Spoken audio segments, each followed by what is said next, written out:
Now, since some news has been developing over the period, the President John Dramani Mahama has relieved Charles Krakwe of his duties as the Director General of the Ghana Civil Aviation Authority. In an official statement dated April 2, 2025, the President's Secretary, Dr. Callistus Mahama, directed Mr. Krakwe to hand over his responsibilities to Stephen Wilfred Arthur, who will serve as Acting Director General. Dr. Mahama conveyed the President's appreciation for Krakwe's service to the nation. The reason for the dismissal was not stated in the official communication. However, the decision comes amid ongoing restructuring within key government institutions. Arthur, the newly appointed Acting Director General, is expected to oversee operations and ensure a smooth transition of the Ghana Civil Aviation Authority. So that's some news coming through, and we'll keep an eye on how things unfold there. Let's go straight to Parliament now, because the Speaker of Parliament, I don't know about Alban Sumana Kisfo Bagbin, has given approval to a request by the National Intelligence Bureau to release two members of Parliament, Mustapha Yussif and Kwame Asare Obeng, also known as A+, for investigations. The MPs have been directed to appear before NIB officials for a preliminary interaction on Monday, April 7, 2025 at 10 a.m. at the Sir Emmanuel Quist Conference room in Parliament.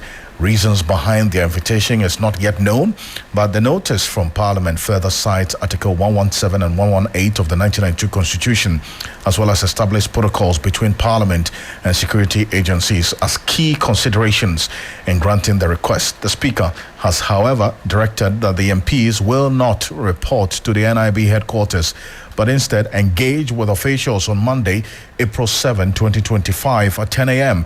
in the Sir Emmanuel Quist Conference room at the office of the Speaker.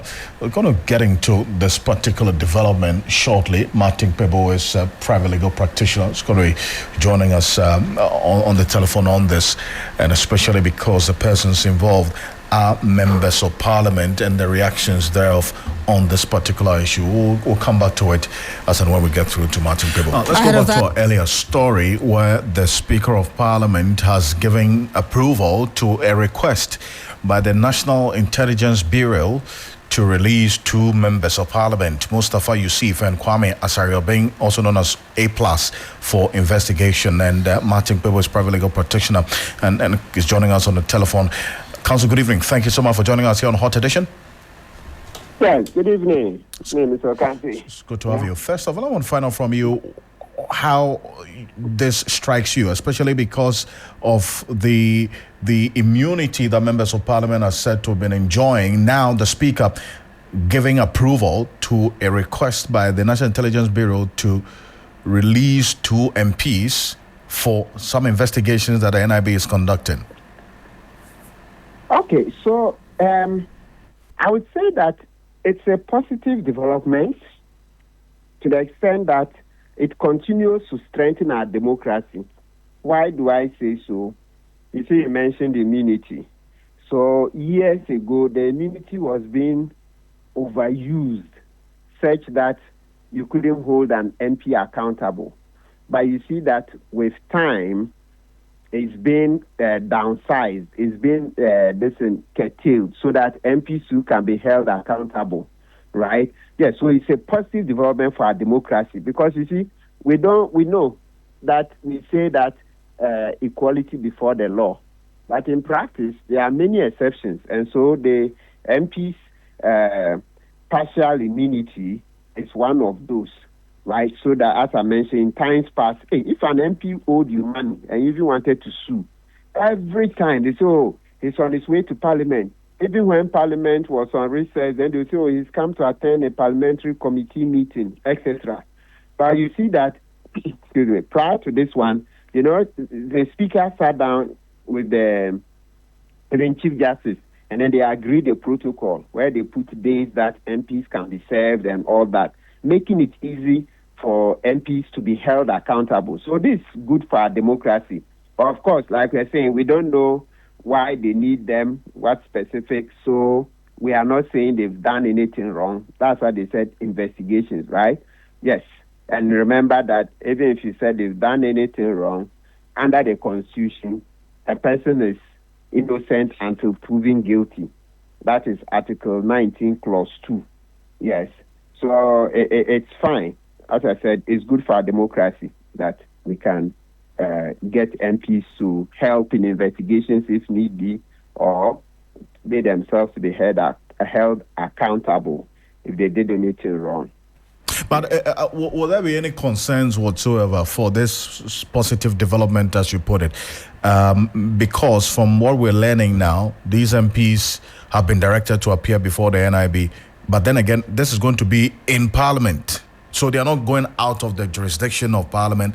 They're going to be in Parliament. We understand in the Sir Emmanuel Quist Conference room in Parliament. That's within the Speaker's office as well. So how about that? No, it's fine. The most important, the venue for me is of no moment. The most important thing we need now is the fact that they'll get access to them and ask them questions. That's a huge part of accountability. So the fact that it's in the Quist Conference room in Parliament House, for me, it's not a detraction. It's okay. And, it didn't start now. I think even Speaker Kwe also had that kind of arrangement, all right? But if I've forgotten, but at least back then, you remember there's Atu Forson's own other MPs, Mama Yarga also, and a number. Yes. So that's what they've been doing. It's fine. Look, Mr. Ocansey, I can't emphasize enough the fact that whilst Parliament is in session, now we are able to get access to MPs to serve them, get access to MPs to come and answer some questions, all right, to be able to move investigations and other things forward. It's a huge step forward. Yes, a huge step forward. Because as I'm talking to you, my mind is going back to those days where, if you needed an MP, they'll tell that he's on his way to attending at or returning from proceedings of Parliament. That is Article 117. It was stretched to cover everything. You give the way to people who were owed money by MPs, or somebody who says an MP has taken his land or any other matter. Tell you, the service, you will suffer, or divorce. I remember one, I will not mention him. There was a former minister in the, the Akrofi regime. His divorce, because he's an MP, he would dodge divorce, because he didn't want his wife to get some properties. Today, I'm here. Tomorrow, I'm there. Frustration. Hey, master, don't play. Look, we'll never finish recounting the stories if we want to go into them. How it was a struggle, tug of war to get an MP to serve that MP. Hey, so things have moved forward. So it shows you that our democracy is moving forward strongly. And even the election results, I can't also keep repeating this enough. That overwhelming confidence that we've given to the NDC, it tells you that our democracy is moving forward. Lots of people, just 2 decades ago, university students, it was difficult. It was like an anathema to say you are NDC in University of Ghana. Even common meetings, they will meet in secrecy. So some of these things I mentioned, it shows you that we are developing. So sometimes it takes time. But now at least we've broken the myth around Article 117 by making sure that the Speaker himself is able to allow law enforcement agencies and also officials from the court to come and serve MPs whilst Parliament is in session. It's a huge step forward. Very huge. For me, it's commendable. Council, I do appreciate your time on this. But before you leave us, there's some news just coming through about the Alliance for Social Equity and Public Accountability, ASEPA. We understand they formally petitioned President Akrofi, that's President John Dramani Mahama, to initiate constitutional proceedings for the removal of the Auditor General, Johnson Kwame Asare. We're learning that the petition was filed today at the Jubilee House, and cites allegations of high crime, misconduct, abuse of office, and constitutional violations, essentially invoking Article 187.13 of the 1992 Constitution, which outlines the process for the removal of the Auditor General. I mean, first off, not to get into so much of the detail of this said petition, what part will this petition take from today? Okay. So now that has been given to President Mahama, then it will go to the Chief Justice to do a prima facie determination that to look into it. Of course, we are looking various stages of it. That's assuming everything with the petition is okay, then the Chief Justice will invite, will give a copy to Mr.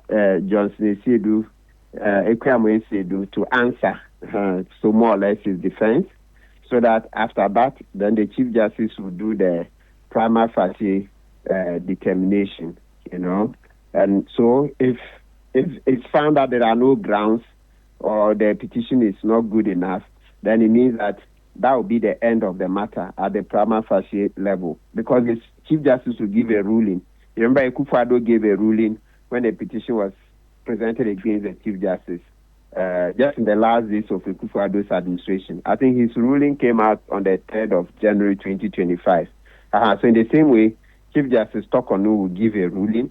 So the ruling may be a dismissal of the matter, or if there's enough evidence, then the Chief Justice will say there's a prima facie case, and so based on that, it should move forward, and that it will go to stage 2.